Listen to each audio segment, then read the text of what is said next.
Well, hi and hello everybody. My name is Rainer and this is Rainier Books. I have finished a book. I have read something. This is my sort of segment on my channel where I give you book reviews. And today I want to speak about a book that is a very, very witty and a very funny, a very deep observation of working life as it is today. I finished and read Geht by Beatriz Serrano. This is the German translation of a Spanish book. It's called El Discontent in Spanish in the original version, and it is called The Discontent in English, and it also has been published in English very recently in the beginning of September. I bought this book actually in the German version in Munich when I was in Munich in the summer of 2025, this year. The Discontent, as I said, is an exploration of modern working life, and we have a main character, the protagonist. Her name is Marisa, and she works in a marketing company in Madrid. She has a very good job. She earns quite good money. She has a beautiful apartment. She has an assistant. She has a beautiful, good-looking male neighbor who she has occasionally sex with without any one of them being committed into a relationship, so very easy, without any problems. She has financial security. She's living the good life, so she should be super happy, shouldn't she? But in reality, she really hates her work and she hates her colleagues. And she barely works at times. She's doing the most necessary things, but then she's preferring, because she sits in her own room at work, in her own office, to watch videos on YouTube about pretty much anything. Not BookTube, actually. She should watch Rainier Books as well, but she doesn't do that. Marisa experiences her life as extremely empty. Nothing is happening. All the colleagues are phony. She is phony at work. Nobody is telling each other the truth about anything. Everybody is just trying to look as good as possible, as great as possible, as smart as possible, but everybody's lying. She can only cope with putting a tablet of Tavor under her tongue, which I think is lorazepam in English, and maybe even in Swedish, I don't know. But it's a medication against anxiety. That's the only thing that she can make herself get through the day. At home, for example, when she gets at home, she can watch a Japanese YouTuber. When she prepares herself a little dinner or something, she puts on YouTube and she watches a Japanese YouTuber, a Japanese creator who does nothing else than she's eating in front of the camera. 自分ですよね。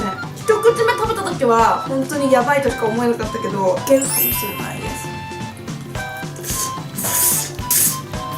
And millions of people, hundreds of thousands of people watch how she eats, and Marisa does that too, so she's not alone eating. Marisa misses a colleague named Rita. Rita used to work for that marketing agency until a year ago, but then she disappeared, and many people, I think it's very likely that she has died, and maybe she did even commit suicide, but it's not really clear throughout the novel. Rita was the only one that Marisa really connected to, but Rita's gone.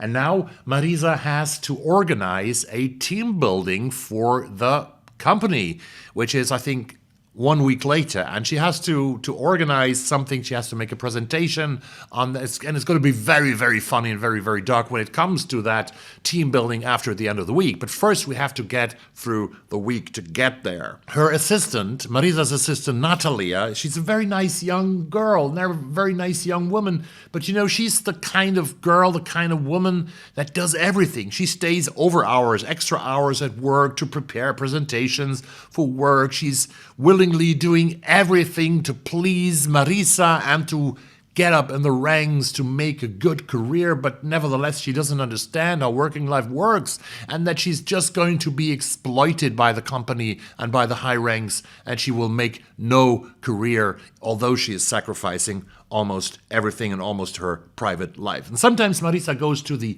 Prado Museum at lunch. She can stay there for, I think in one episode of the book, she stays there for like 1, 2, 3 hours at the Prado Museum, and she sits down in front of the very famous painting, The Garden of Earthly Delights by Hieronymus Bosch, which is a very interesting triptych that you might have seen before. If you've been to Madrid and the Prado, you have seen it in the original. There's so much realistic, sarcastic descriptions about working life as it is today that make this novel, The Discontent in English, or Geht in German, a very funny read. But ultimately, the laughter is sort of catches in your throat, I think you say in English.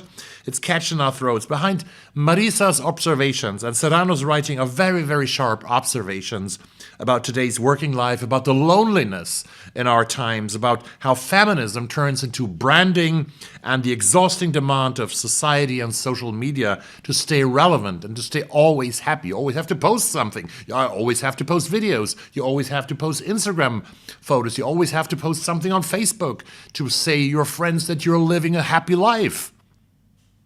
And you cannot say on the question, how do you feel today? You cannot say, no, Geht so. Quite okay, but not really. This book by Beatriz Serrano, which is a debut novel from Spain, is extremely entertaining, but it will also haunt you.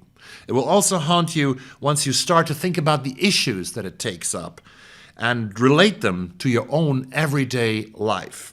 All the world's a stage. Who said that? A guy named Shakespeare some centuries ago. And that's very often how we live each and every day. What does remain of us?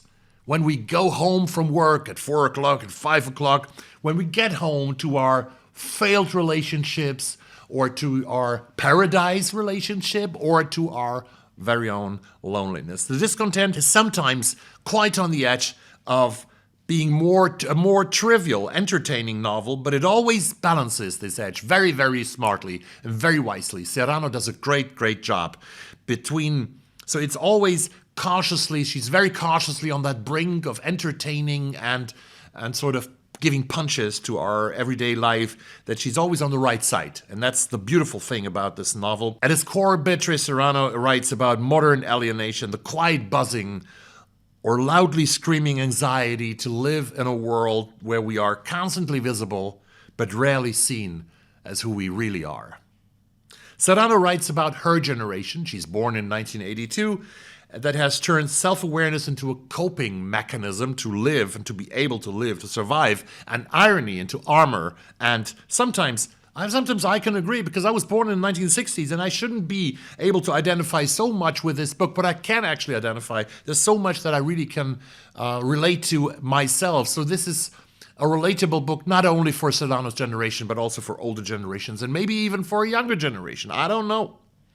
Marisa knows what is wrong with society: capitalism, patriarchy, burnout, toxic positivity. But she also knows that she cannot escape it. We can't escape. Serrano's humor is not only dark and black, it's also corrosive and sometimes even destructive. She destroys our picture, our image of everyday life that we never really dare to question.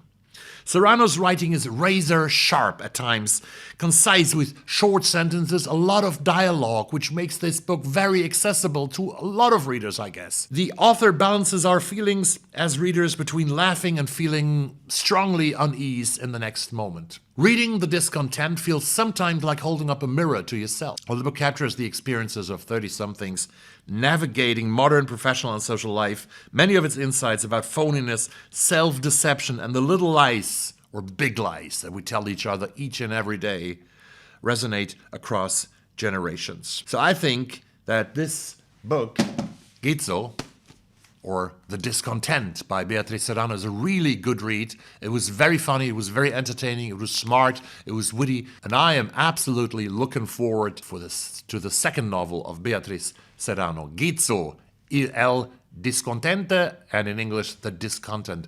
Do me a favor, read this book and write me everything that you think about it in the comments down below, and don't go away before you subscribe to this amazing, beautiful channel, so that I can say really honestly to you, have a great day and see you later. Bye-bye.